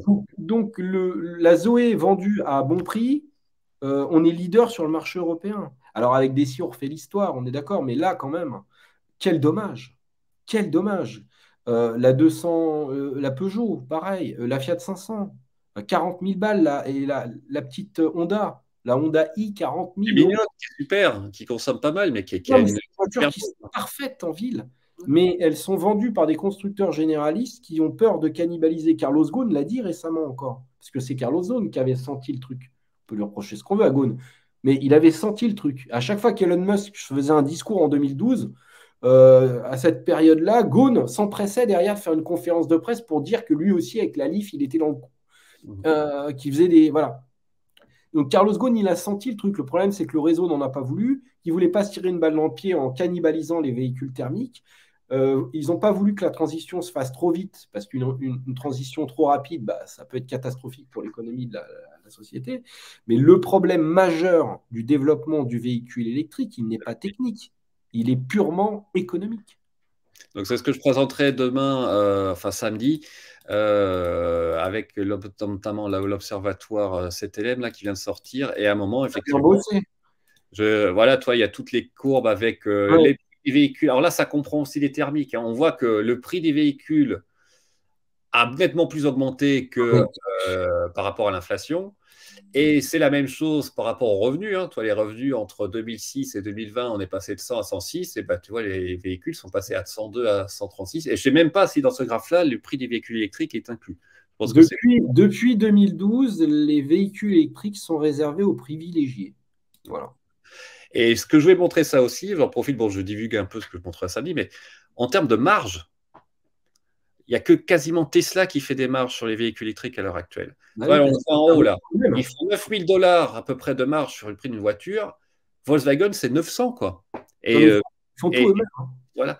Et Renault, il a dit, moi, sur les Mégane, on ne baissera pas le prix parce qu'on ne peut pas. On ne fait pas de marge. Et Volkswagen, c'est pareil. Donc, on voit là quand même le problème. Et comme tu l'as dit, le problème, c'est le prix. Alors, les Chinois, je ne sais pas comment ils vont tenir longtemps, là, parce qu'on voit que les Chinois, ils peuvent tenir parce qu'ils font des économies d'échelle. Ils produisent les batteries, ils produisent les cellules en grande quantité. Ils ont accès, forcément, comme c'est les plus gros producteurs, bah, ils ont accès au cobalt, ils ont accès, etc. Parce qu'ils ont aussi su travailler leur relation avec les pays d'Afrique et de manière plus intelligente que le côté colonialiste des Européens, quoi. Donc, là, je vais montrer, là, par exemple, moi, je comprends, les automobilistes aujourd'hui, ils veulent prendre une 208. Il y a 6 000 € d'écart entre une essence et une électrique, full électrique. Mais moi, j'en rêve d'une 208 jaune électrique comme celle que tu montres. Mais 35 mais la personne qui a, la famille qui peut s'acheter qu'une voiture et qui veut partir en week-end, ou en vacances l'été, même en leasing, il n'y a pas photo. C'est moins cher l'essence. Donc c'est vrai que là, il y a un gros frein. Puis je parlerai aussi des ZFE que j'ai envie de traduire par zone à fort énervement. Parce que même moi, en me plongeant dessus, c'est loin d'être simple quand même, hein. entre les différentes villes, c'est pas les mêmes règles. Enfin bon, j'en parlerai plus samedi. Par exemple, la ZDF de Strasbourg, c'est très intéressant. Euh, euh, donc, il y a beaucoup de choses à dire sur les ZFE. Et disons que ça n'aide pas pour faciliter. Il y a beaucoup de pédagogie. Là, comment je pourrais résumer ça comme ça? Il y a beaucoup de pédagogie à faire pour faire accepter les ZFE à la population. Parce que même moi, en me plongeant dedans, je dis, mais c'est quand même pas si simple pour aller à Strasbourg. Si demain je devais aller à Strasbourg, que j'ai un critère 5, je peux pas. Alors si je peux, mais il faut que je demande un pass. Non, mais là, on met la charrue avant les bœufs. Ouais. Et c'est pas évident. Donc, mais j'en parlerai ça samedi. Mais on voit quand même que, par contre, ce qui était super intéressant, ce que j'ai fait l'interview il y a 2 jours là, ou 3 jours, pour les bandes de recharge, ça a bien progressé quand même. Là, pour les bandes de recharge rapides, sur les autoroutes, les infrastructures, notamment, franchement, là, il y a eu du bon boulot. Ça ne veut pas dire que ça suffira. Il y a quelques...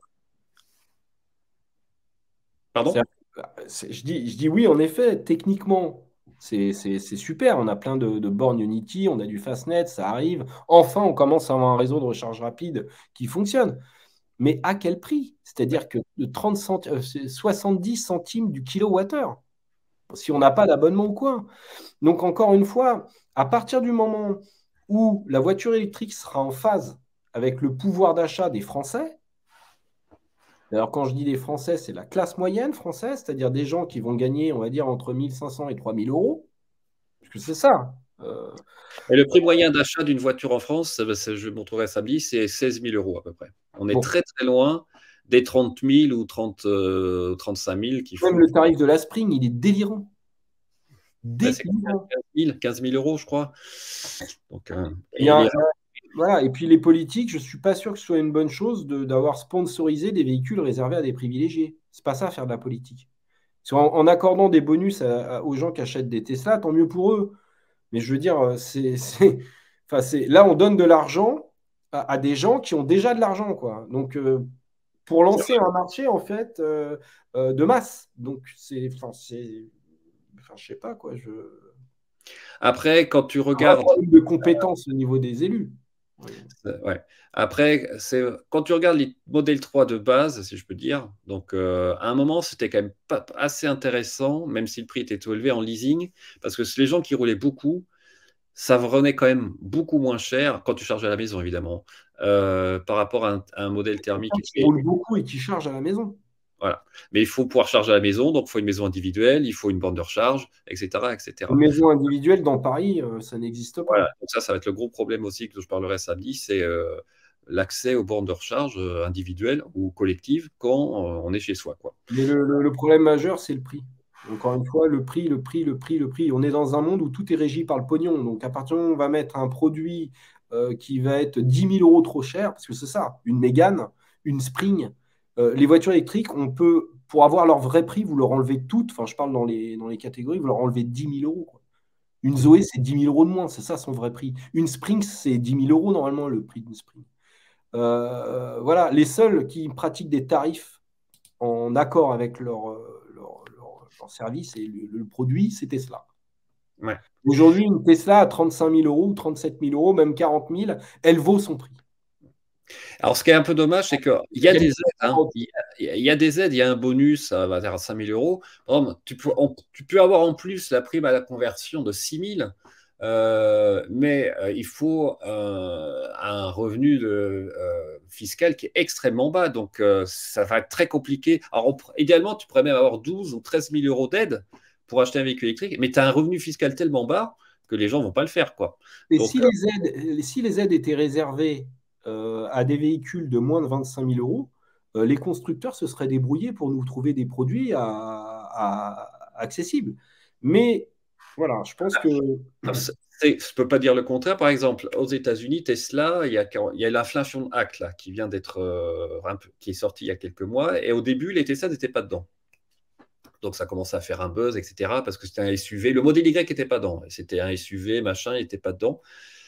Et donc Tesla a baissé un peu ses prix. Et dès qu'ils ont été dans l'Inflation Act, qu'ils ont pu avoir le crédit de taxe, ils ont remonté leur prix. Donc voilà, il n'y a pas de secret. Hein. Ce qui est étonnant, c'est que ce sont des libéraux qui mettent en place des politiques interventionnistes, c'est-à-dire qui font intervenir, on va dire, l'État dans le système économique pour le perturber. Alors moi, je trouve ça très bien qu'il y ait une intervention de l'État dans certains domaines, hein, notamment, je pense que l'énergie, l'armée, etc., ça devrait rester l'eau, dans les besoins essentiels, la santé, l'éducation, ça doit rester la propriété des citoyens et donc de l'État. Mais là, balancer des aides comme ça, comme on le fait depuis des années, en fait, on dilapide le pognon, quoi. En fait. Parce qu'en fait, il n'y a pas de plan. Il n'y a pas un plan sur le long terme.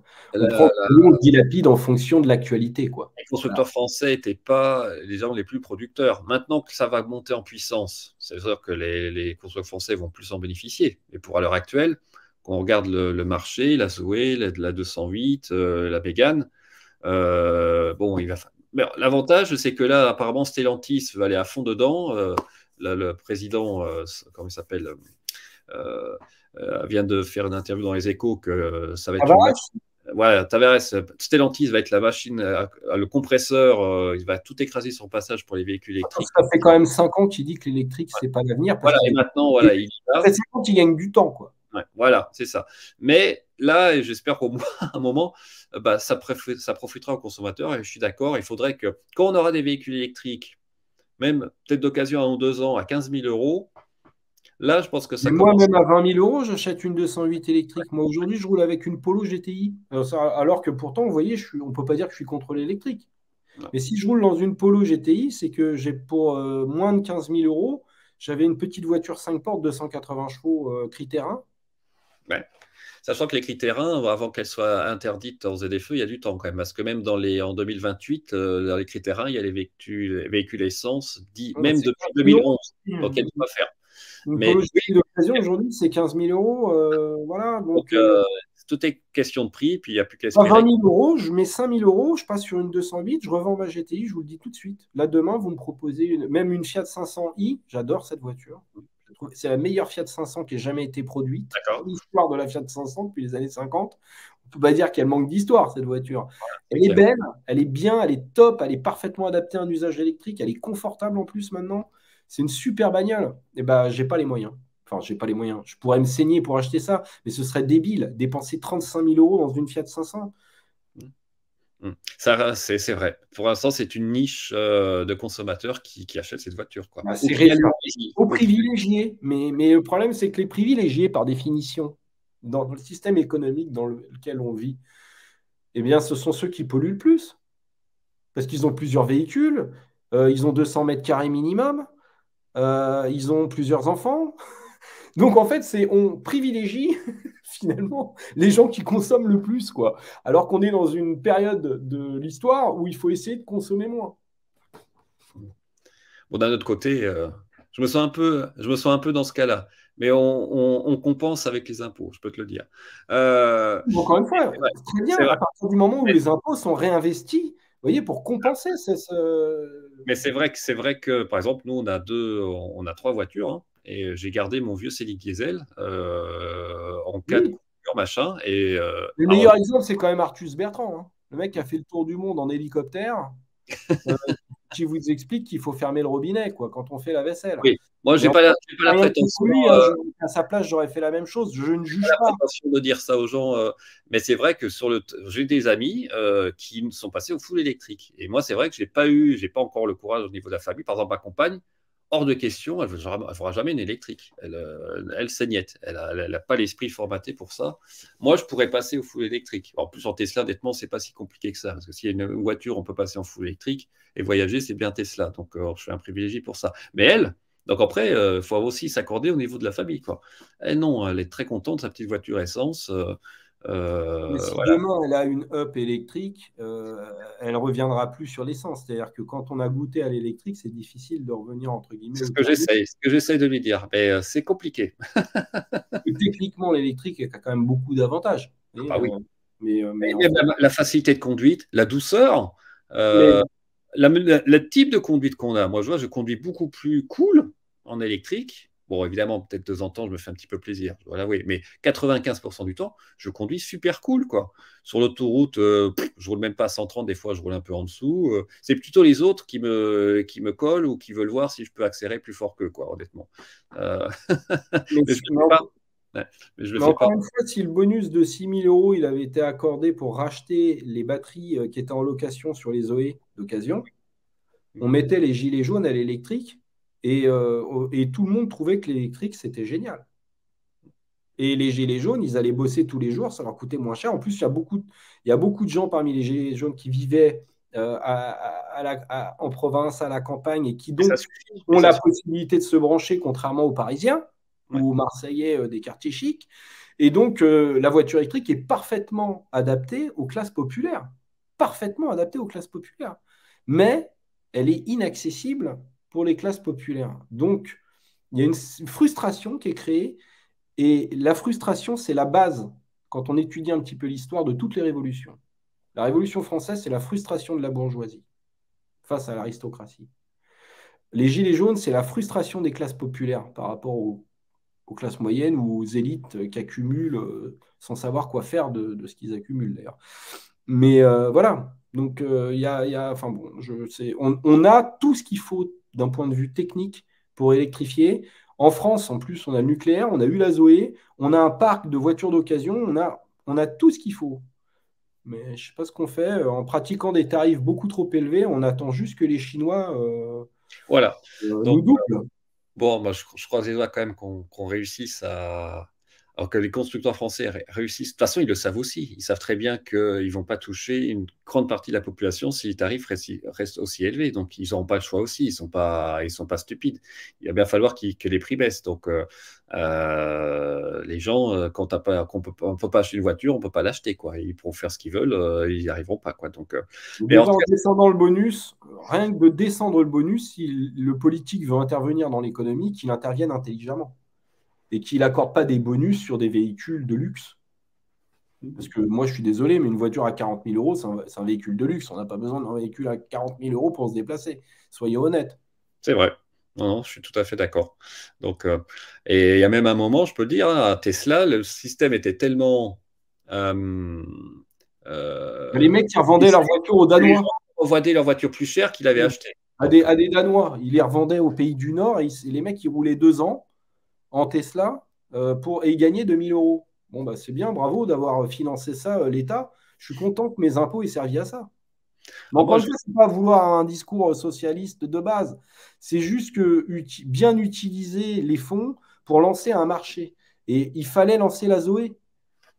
Avec les 6 000 euros de bonus, on achetait les anciennes batteries de Zoé. Et donc, voilà. Et donc, on pouvait avoir une voiture à 5 000 euros qui soit une excellente voiture, bien meilleure qu'un véhicule thermique diesel qui a 15-20 ans, qui pue, ah qui oui. vibre, qui consomme à 2 euros le litre. Donc voilà. On a toutes les clés en main. C'est juste que on prend le parti on prend le parti de privilégier les classes qui sont déjà privilégiées, tout simplement. Bon, en tout cas, j'espère que ça va changer. Je pense que ça va changer. Déjà, ils ont baissé un peu. Il y avait une critère de poids encore, hein, c'est 2 tonnes 4, je crois. Mais bon, c'est sûr, par exemple, les Tesla font en dessous de 2 tonnes 4. Donc, on va voir comment ça se passe. Il va falloir que le marché, de toute façon, change, parce que, comme tu l'as dit, et chose que je montrerai samedi, il y a une grande partie de la population qui ne pourra pas, qui ne peut On pas crée s'acheter. une frustration. On crée une Voilà. frustration. Donc, pour moi, il y a une frustration à ce niveau-là. Il y a une frustration au niveau des ZFE, parce que les gens qui. Alors, honnêtement, ça va pas toucher. Ça va toucher des gens, mais par exemple, les véhicules essence, pour les critères 1, c'est depuis 2011 quand même. Donc, comme ça sera interdit en 2028, ça fait comme des voitures de 17 ans. Donc, bon, je pense que là, voiture essence de 17 ans, et j'espère quand même que la majorité des Français peut changer les voitures après 17 ans quand même. Mais pour les diesels, c'est sûr que là, ça sera un problème, puisque comme on nous a incité à acheter beaucoup de diesel pendant les 15 ou 20 dernières années, bah, et les gens ont quand même. Déjà, ils sont adaptés, hein, ils sont passés du diesel à l'essence parce qu'ils ont senti le vent venir par rapport à la pollution et les normes. Et maintenant, on leur dit, bah, non, maintenant, il faut passer de l'essence à l'électrique. Donc, c'est vrai que, bon, on verra comment ça se passe, mais j'espère. Moi, je suis plutôt positif. J'espère que ça va s'améliorer, que les prix vont baisser. et que finalement, à la fin, ben, les gens trouveront leur compte, quel que Les soit prix vont baisser parce que les Chinois vont être capables de produire en grande quantité. en grande La seule quantité. chose, c'est qu'on risque de faire du protectionnisme dans un premier temps, de les bloquer. Et je ne suis pas sûr que les mesures de blocage et d'atteinte au marché Alors, soient bonnes pour les relations internationales. mm. Vous voyez, parce que alors, toute guerre physique commence par une guerre économique. Et là, on est en plein dedans. ah bah là, de toute façon, ça a commencé même avant entre les États-Unis et la Chine, quoi.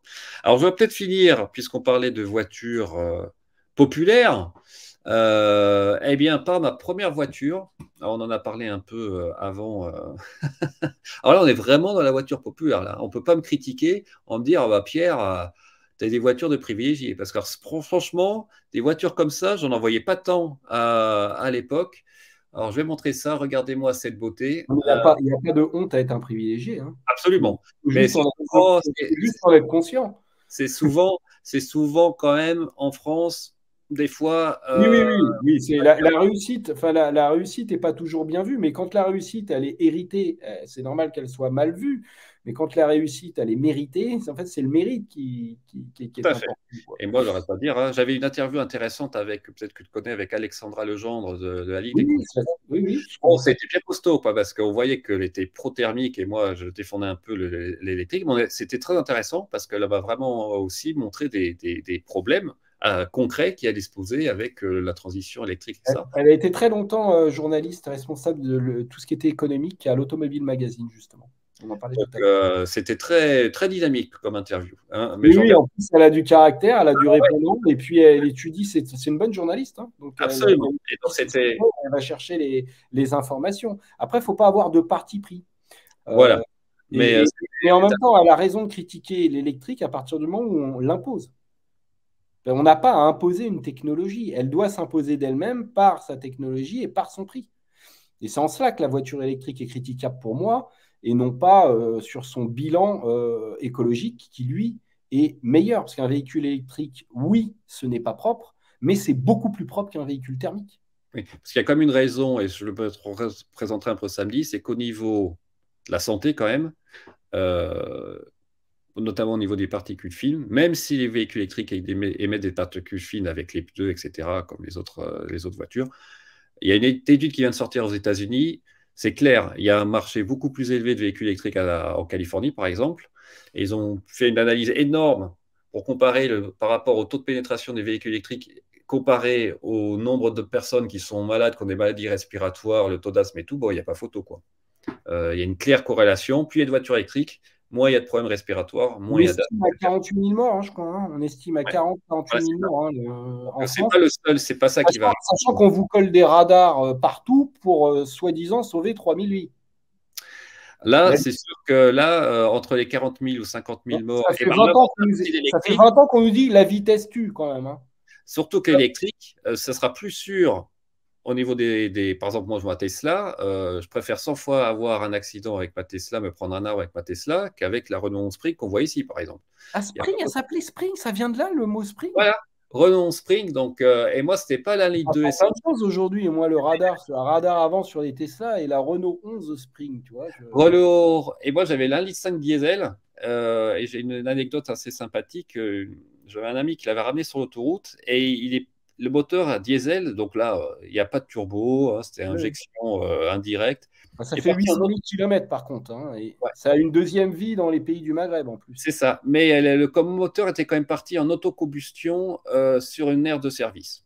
Ah ouais, Donc celle-là, l'huile, je ne sais pas ce qui s'était passé. Donc il avait quand même réussi à éteindre le moteur. Alors c'est quelque chose où maintenant on n'apprend plus. Mais moi, on m'avait appris, hein, m'a dit, si ton moteur diesel part en autocombustion sur l'autoroute, tu écrases le frein pour que le moteur s'éteigne. Ça ne sert à rien d'éteindre avec la clé, ça ne s'arrêtera pas. Il faut écraser le frein. Bon, ben voilà, maintenant, en tout cas, j'espère que mes enfants n'auront pas à apprendre ça. C'était une autre époque. Mais voilà, ça, c'était ma première voiture. J'ai fait beaucoup de kilomètres avec. C'était très confortable. Bon, par contre, la tenue de route, les pneus, ça devait être des 155 de large. Je ne sais même plus s'il y avait des freins à disque à l'avant. C'était un autre monde, quoi. Et je pense que là, en cinquième, je pouvais rouler à 40 à l'heure en cinquième. J'ai jamais vu une boîte aussi courte de ma vie, parce qu'il n'y avait aucune puissance. C'était 50 chevaux diesel, pas de turbo, mais c'est des très bons souvenirs d'étudiants, quoi. Parce qu'on partait avec les copains, c'était spacieux, on mettait deux coffres. Ce que j'allais dire, oui, il y a un grand coffre, hein, avec un haillon surtout. Ah bon, par contre, le style, bon, c'était Ouais, c'est vrai, je trouve. Mais par contre, il y avait la Renault 11, parce que c'était l'époque des moteurs turbo compressés chez Renault. La Renault 11 turbo, ça marchait super bien. La GT turbo, super Ça simple. motrissait pas très bien, par contre. Pardon? Ça avait du mal à motricer, ça patinait Ah quand même. ouais, là, en plus, il y avait le coup de pied aux fesses, enfin aux fesses, quand le turbo Comme les s'enclenche. Volvo ou les Saab un peu puissantes. Donc, mais là, je n'ai pas de problème de motricité Si. avec 50 chevaux diesel. Euh, euh, et ensuite, j'ai eu un. Bon, après, c'était un peu classique, hein. Je vais montrer ce que j'ai eu.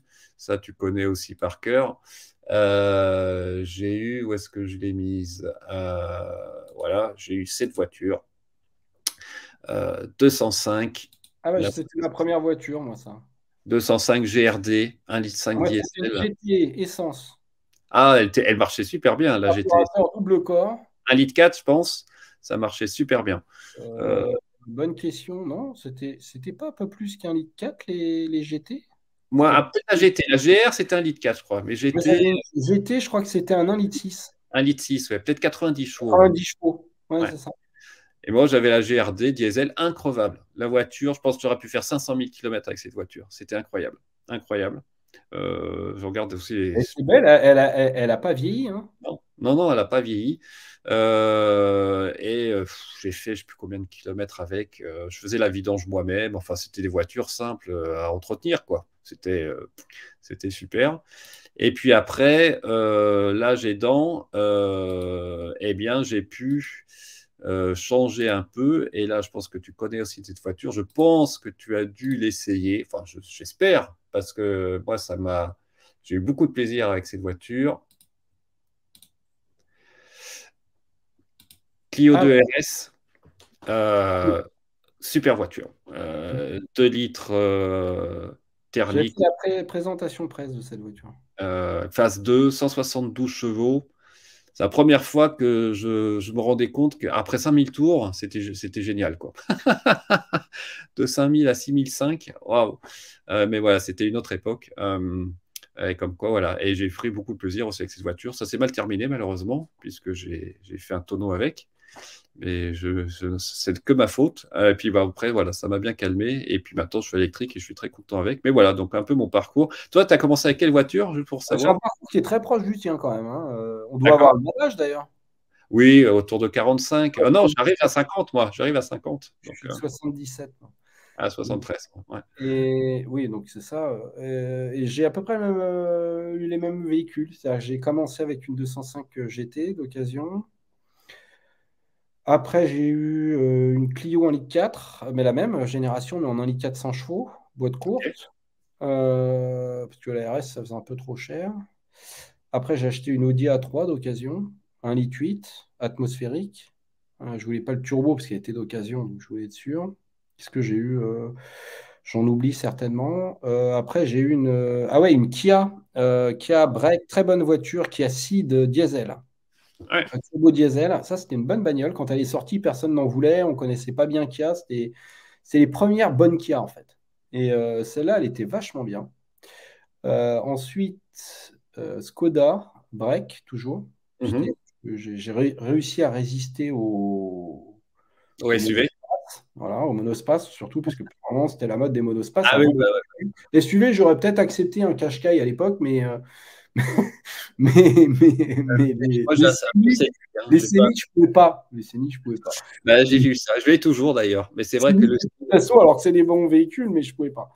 Et donc après, j'ai une Skoda Octavia Break, super bagnole aussi. Skoda Octavia Break. Et là, je suis repassé à la petite, j'ai plus besoin d'autant d'espace.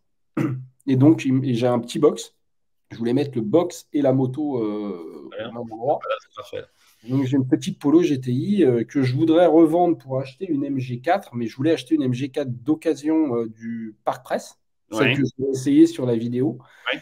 Et j'attends qu'ils me fassent une offre, j'attends toujours. Ça fait un moment, ils étaient censés la revendre en mars et je pense qu'ils vont pas me faire un bon prix parce que les bagnoles, elles s'écoulent. oui. très vite et j'espérais avoir un bon prix et en fait, je pense pas que j'aurai un bon prix, donc je pense que je vais garder ma Polo. Il y a des Voilà. chances. Parce Et qu'encore là, une fois, c'est-à-dire que moi, je suis convaincu, hein, la MG4, c'est une super bagnole. Je conseille de l'acheter à ceux qui veulent passer en électrique, même s'il y a des plâtres à essuyer, que les aides à la conduite sont très discutables, que l'ergonomie est discutable, que certains détails de finition. Oui, mais le rapport prix-prestation, tape, quoi. enfin, un véhicule compact au prix d'un véhicule thermique compact. Donc, enfin, à tarif juste. Aujourd'hui, MG est la seule marque qui vend des voitures électriques au prix juste. Et on ne pourra pas me dire le contraire parce qu'ils ne font pas du dumping, c'est interdit. Ils ne les vendent pas à perte, les MG. Je suis pas sûr que les distributeurs MG ils fassent ça pour s'amuser. Non, c'est sûr. Là, donc, il y a un problème très clairement. Mais c'est ce qu'a dit Ghosn. Ghosn a dit les marques qui font que l'électrique sont avantagées par rapport aux marques Parce qui que c'est sont un autre. obligées aussi de gérer un parc et de la production de véhicules thermiques. Les deux technologies sont très difficiles à marier. Parce que d'un côté, on a des voitures, de l'autre côté, on a des téléphones portables qui roulent, quoi. Bah, écoute, je pense qu'on peut finir là-dessus. Je vais faire, en théorie, ça devrait se faire bientôt un live sur Tesla Vision. Donc, si ça t'intéresse, tu es le bienvenu parce que là, on va parler vraiment de Tesla Vision. En plus, j'ai des vidéos, moi, je montre comment ça se passe. Et puis, les gens aiment bien ça. J'espère avec Bob Jouy, que tu dois connaître de Frandroid, qui fait pas mal d'essais. Euh, euh, et, euh, et puis plein d'autres vidéos. Donc maintenant, moi, je ne suis pas que de la voiture. Donc comme ça m'appelle e-tech, par exemple, je vais faire une vidéo sur la géothermie. J'ai fait aussi des vidéos sur des applications qui te permettent d'économiser sur ta facture d'électricité, avec des applications qui te permettent de voir s'il faut mieux avoir un truc heure closer prenne donc il y a des apps comme ça qui sont super. Donc voilà, j'essaie un peu de donner plein de différents aspects de l'électromobilité et puis de la technologie à mes abonnés. Et puis encore félicitations pour tout ce que tu fais parce que c'est un sacré boulot. Ça fait plaisir d'être apprécié par des spécialistes, parce qu'en général, les spécialistes comme toi sont exigeants. Oui, je Donc, suis exigeant, mais comme je suis amateur, je fais ça à mon rythme et c'est du plaisir, quoi. Donc je me mets pas de, je fais ce qui me plaît. Voilà, c'est quand même un luxe. Toi, un peu comme tu es indépendant, enfin, c'est un c'est peu ça, ça. c'est un privilège incroyable. On parlait des privilégiés tout à l'heure, j'en fais partie aussi, hein, je vous rassure. Et moi, Pas j'ai forcément gagné pas. économiquement, mais en termes de qualité de vie, on va dire. Voilà, et puis c'est pas mon travail, donc je fais ça sur mon temps libre quand je m'occupe pas de mes enfants et de ma famille. Ouais, en fait, je pense que je dépense plus d'énergie en la journée que de l'énergie que je dois recharger ma Tesla la nuit pour faire aller au boulot avec mes enfants qui sont hyper actifs. En tout cas, merci beaucoup, Maxime, c'était super intéressant. On a vu aussi un peu l'aspect sociétal que je ne pensais pas qu'on allait discuter, mais en fait, c'est très bien parce que ça montre, toi, tu as le retour aussi, hein, je pense, plein d'utilisateurs, puis des gens autour de toi qui te donnent leur avis sur l'électrique et pourquoi ils ne peuvent pas en acheter. Hein, c'est bien de ne pas être dans sa bulle et de dire oui, l'électrique, c'est fabuleux, tout le monde va Et l'avoir. puis, encore une fois, c'est pas parce qu'on aime les véhicules électriques qu'on est pro-électrique. Bien sûr, je l'ai montré Il ne faut d'ailleurs. pas Hein. rentrer les gens dans des cases. Et les Voilà. premiers acheteurs de Tesla, celui avec qui j'ai fait mon Paris-Marseille, il collectionnait les Corvettes. Ah oui, bah oui. Donc c'est plus la technologie, le plaisir de conduire en tout cas, ce que je peux rassurer les gens, c'est que vous l'aurez en électrique, il n'y a aucun problème, que ce soit une Zoé ou une Tesla ou une G4, je pense qu'on a du plaisir à de conduire électrique et c'est quand même important. Oui. J'ai l'impression qu'on nous enlève tous les plaisirs en conduire, ben non, c'est pas vrai, on peut encore se faire plaisir en conduisant. C'est la voiture autonome qui va nous enlever le plaisir et une partie de notre liberté au profit de la sécurité. Et c'est là où je commencerai à devenir un vieux Et con. après, ça ne sera pas obligatoire. Je pense qu'avant qu'on nous oblige Ah, à bah, si, à partir du moment où le véhicule il est plus fiable que l'humain, qu'on peut rouler bourré, qu'on peut rouler à tout âge, je pense que ça va s'imposer quoi qu'il arrive, mais j'espère que je serai à la retraite déjà. Et on a encore du temps. Puis en moto, c'est compliqué hein, d'avoir la pilote automatique. Je pense que tu es tranquille côté moto en tout cas. on interdira la moto, ce sera trop dangereux. Ouais, bon, bah, alors, dans ce cas-là, bah, tu Bah fais oui. comme moi, tu te mets à la piscine. Moi, toi, je vais 2, 3 fois à la piscine et je suis content. Bah, là, j'ai pas d'autopilote parce que j'ai les deux lignes, toi. Je peux pas sortir de la voie.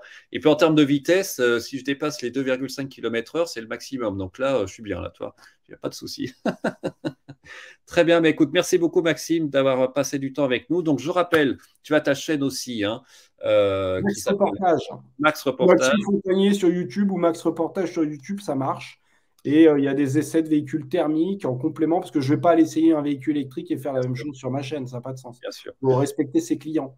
Exactement. Aussi, j'aimerais bien d'ailleurs essayer une moto Energica. Là. Faut vraiment que j'aille sur Lyon en essayer une parce que comme j'ai permis moto, j'ai envie de tester ça quand même. Il faut tester les zéros, il faut tester les Energica, même si elles sont malheureusement beaucoup trop chères, encore une fois. Ouais, c'est vers 30 Mais 000. je dirais que pour ceux qui ont la chance de pouvoir investir là-dedans, ça vaut le coup d'être. Celle qui est géniale, c'est la Harley. Ah, ça, je l'ai vu. Qui est invendable, mais elle est géniale. D'accord. Ah, c'est marrant ça, toi. J'aurais pas pensé. Pour moi, la meilleure, c'est la Harley. Mais bon, les zéros sont top. Les Energica, enfin, les trois meilleurs, c'est Harley, Energica et Zéro. Et après, on pourra discuter de l'ordre. Très bien. Super, ben écoute, merci encore beaucoup Maxime, c'était vraiment un plaisir. Moi je fais une vidéo bientôt, comme là j'allais à l'Electric Day samedi, sûrement la semaine prochaine si j'ai un peu de temps, je vous montrerai ça. Il y aura il y a une parade de voitures, on va pouvoir essayer plein de voitures électriques sur le circuit. Il y a le colloque l'après-midi. Bref, ça va être sympa quoi. Puis j'ai surtout présenté ce que tu viens de dire. Les freins, ce qui freine l'achat des véhicules électriques, c'est vers le prix, avec tous ces graphes que j'ai montrés, que le pouvoir d'achat des Français, il est loin d'être. Ça se résume en un mot, pognon. Voilà, voilà. Donc, je pense que ça sera le mot de la fin, pognon. P-O-G-N-O-N. Il faut être pragmatique dans la vie. Voilà. On allait de la Renault Spring, où il me fallait un peu de pognon.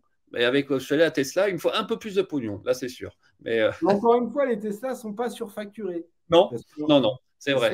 Elles sont à un tarif qui est relativement raisonnable par rapport à leurs prestations. Et c'est ça qui explique aussi leur succès. Tout à fait. Très bien. Merci beaucoup, Maxime. Je te souhaite le meilleur. Et puis, écoute, au plaisir. Hein, on se refait l'interview quand tu veux. Il y a plein de choses à discuter. Et n'hésitez pas à regarder aussi Maxime sur Automobile Pop, sur sa chaîne YouTube. C'est vraiment des super essais. On se lasse pas de les regarder. Donc, franchement, félicitations. Voilà. Merci beaucoup. Ça fait plaisir.